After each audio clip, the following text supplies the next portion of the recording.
大家好，欢迎来到慢生活后院种植。我的频道和大家分享最真实、最简便实用的小家庭种菜技巧。如果您喜欢我的视频，请点赞、订阅和转发，并且开启小铃铛，这样您就不会错过更新了。大家好，欢迎回到我的频道。相信有看过我那支喜热蔬菜留种视频的朋友，还记得2个月前我留种过冬的喜热蔬菜中有几株木耳菜。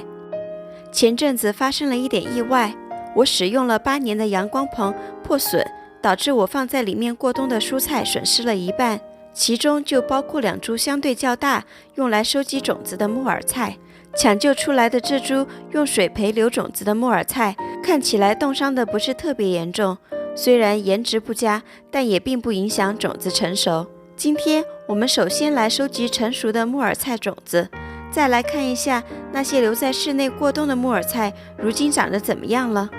木耳菜是喜热蔬菜，我这里适合喜热蔬菜温度的时间不足以令种子成熟，于是我采用这种方式留种。木耳菜种子在成熟之后就可以采收了。木耳菜不像其他蔬菜开出艳丽的花朵，它的花外形看起来就是没有成熟的种子形状，只是颜色白白嫩嫩小小的，上面有一点淡淡的粉色，这些就是没有成熟的木耳菜种子。成熟后的种子呈紫黑色，可以一直留在枝条上，直到干扁收缩，就可以直接使用或者储存了。也可以在种子变成紫黑色时用手摘下来，不过要特别提醒，一定要戴手套哦，否则黑色的汁液留在手上不容易洗干净。您看，这些就是我直接从枝条上收集下来的干种子，它们是自然风干，整个种子呈黑色，外皮褶皱，种子摸起来硬硬的。把种子直接采摘下来后，及时进行晾晒，直到干扁无水汽就可以储存好了。第二种方式，当种子变成紫黑色时，您可以轻轻地按一下种子，发现种子软软的，有黑色的汁液流出。首先像这样小心地把种子从枝条上掰下来，接下来您就可以把外层黑色的包衣给去除掉。看，这就是不戴手套的后果。包完种子的手看起来就像小时候偷吃了桑果一样，留下紫红色的污迹。剥开外面的黑色包裹物，就可以看见里面硬硬的种子了。把种子清洗完成后，晾晒干就可以储存了。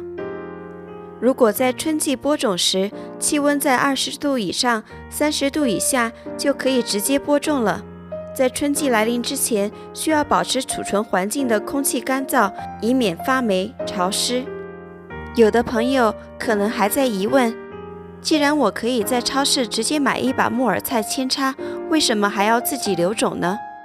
其实我们在超市买的木耳菜，它已经开始花芽分化了。木耳菜是喜热的蔬菜，如果温度适合，它会长得非常快，也很快就会开花结籽。当然，我们食用木耳菜基本上是掐尖吃叶子，如果从种子开始播种，它的采摘期更长。如果从超市买来的木耳菜，您就可以用它来收种子，用于来年播种，这样您就不用担心到哪里买种子的问题了。收集木耳菜的种子是不是很简单呢？下面我们来看一下2个月前我留在室内的木耳菜，它们有什么变化吗？这是之前放在窗台上的这一盆，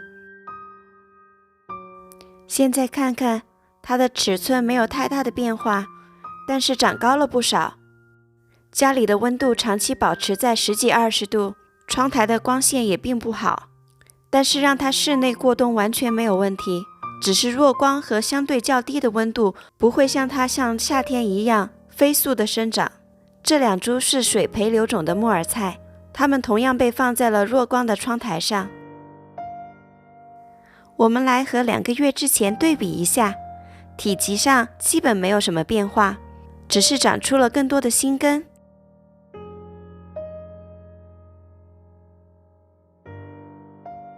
对了，这株在土里留种的木耳菜从侧面长出了一些新的植株。不论您采用种在花盆里留种，或者水培留种，